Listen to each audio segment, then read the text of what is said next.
Beneath the mountains of Black Ridge, there was a tunnel that was never meant to be reopened.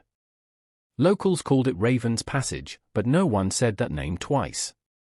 It had been sealed for decades, buried under official reports that didn't quite match, documents that felt edited by something more interested in silence than truth. When civil engineer Marcus Hale arrived with Elena Brooks and Tyler Grant, it was supposed to be a routine inspection. Just stone, steel, and structural decay. Nothing more. But the moment the barrier came down, the air changed. It didn't feel like a place that had been abandoned. It felt like a place that had been waiting. Deep inside the tunnel, scratches covered the walls in patterns too organized to be random, as if something had been counting time without daylight. Elena's camera captured something they didn't see at first glance, shapes that appeared only in photographs, standing far down the darkness like they were already aware of being watched. The deeper they went, the more the tunnel stopped behaving like a structure and started behaving like a memory that didn't belong to them. Hidden behind collapsed stone, they found a chamber that should not have existed, filled with rows of empty chairs facing a sealed shaft below. And from somewhere inside that shaft came movement.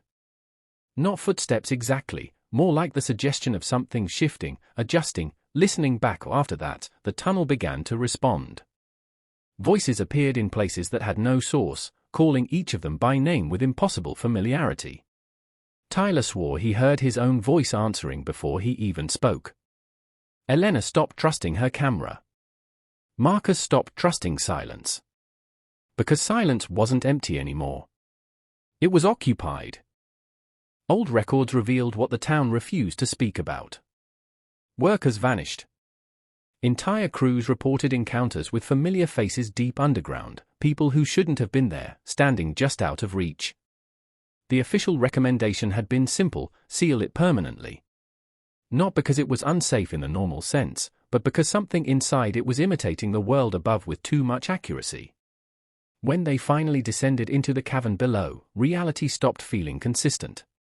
Walls carried thousands of handprints pressed into stone like proof of repeated presence, and in the distance stood figures that matched them too closely to ignore. Not copies in a mechanical sense, but versions that understood posture, hesitation, even fear. The escape broke everything. Light failed. Space became unreliable. And Tyler disappeared without a trace except for the sound of his voice still echoing somewhere behind them, continuing after his body was gone. What came up with Marcus and Elena was not relief, only confirmation that something had followed. The tunnel was sealed again, poured full of concrete like a burial. The official explanation returned to geological instability, the easiest lie to repeat, but Raven's Passage never stayed quiet.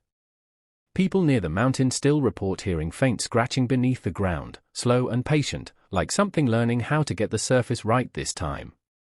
And sometimes, if you stand too close to the barrier, it sounds like your name being said correctly from the other side. Even after the tunnel was sealed again, the mountain did not feel finished with it.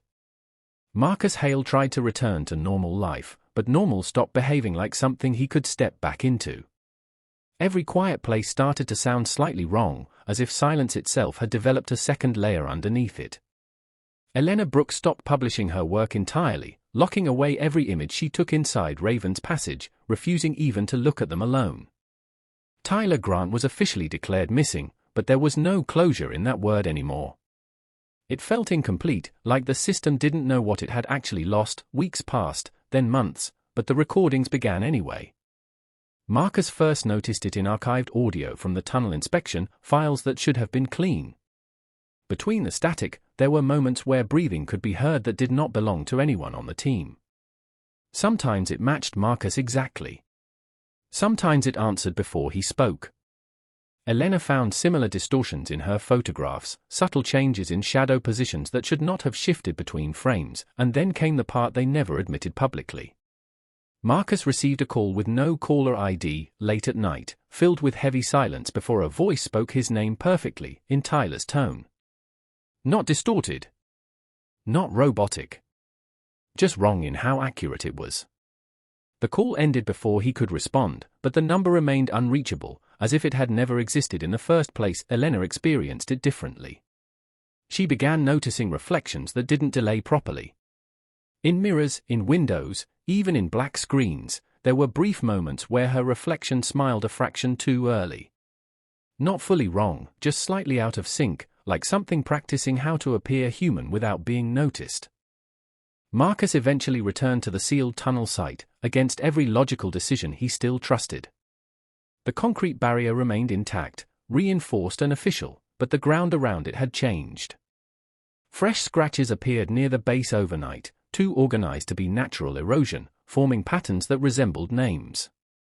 Some of them matched people who had never been part of the excavation team. Elena met him there without speaking much. She didn't need to. They both understood the same possibility without saying it aloud. Whatever was beneath the mountain had not been trapped. It had only been interrupted. That night, the wind around Raven's Passage stopped entirely. No movement in the trees, no sound from the valley. And in that complete absence, something began to imitate stillness itself. Not breaking it. Learning it. And far below, beneath layers of stone and concrete, something that once used voices stopped practicing and started refining.